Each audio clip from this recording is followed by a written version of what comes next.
Hello everyone and welcome to Java Forever course. Today we are starting a new chapter called operators.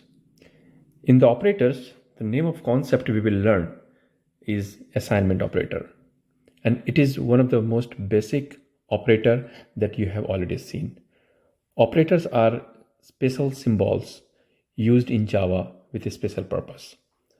The one you have already seen is called equal to.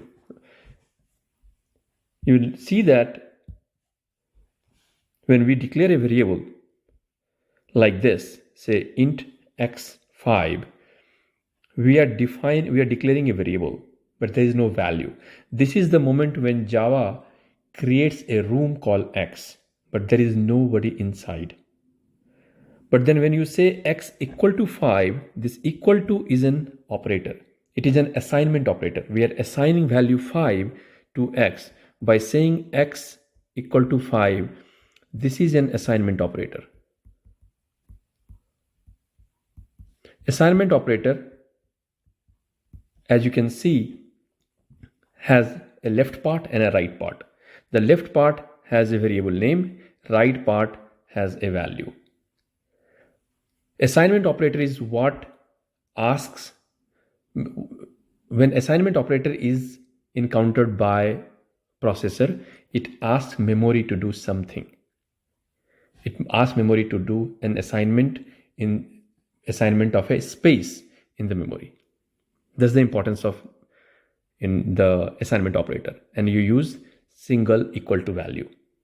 Now in math or algebra, you can as well write 5 equal to x, but in case of Java, your variable is always on the left side.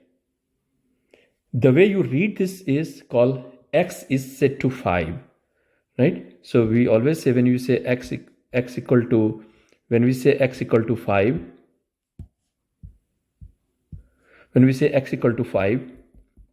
the way you want to read it as x is set to 5.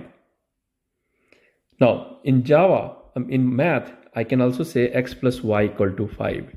And remember, I already took this concept.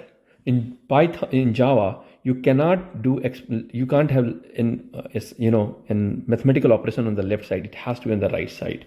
So you say x equal to, and you can say 5 minus y. You have to isolate a variable on the left side, and right side you can do all your operations.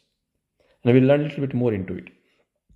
Second part I want to say is you can declare multiple variables in a single line. For example, I can say int a, b, and c. That means I'm asking memory to allocate three rooms a, b, and c, but there will be no value unless you assign a value. And the way you assign a value is you can assign value one by one. You can say a equal to 5, b equal to 5, c equal to 5. And there is a shortcut in Java. You can say a equal to b equal to c equal to 5. That means you assign 5 in c, assign 5 in b, assign 5 in a, all three. It's just a shortcut. There is nothing wrong in this one. But you cannot do different values here. You cannot say a comma b comma c equal to 10 comma 3 comma 4. You cannot do that. Only single value is permitted when you create a shortcut like this. That's all in today's class. In the next class, we'll learn about different operators. We are going to learn arithmetic operators. Then this is going to our next one. I'll see you guys again in the next class. Thanks. Thanks for watching. Do subscribe and press the bell icon for more videos.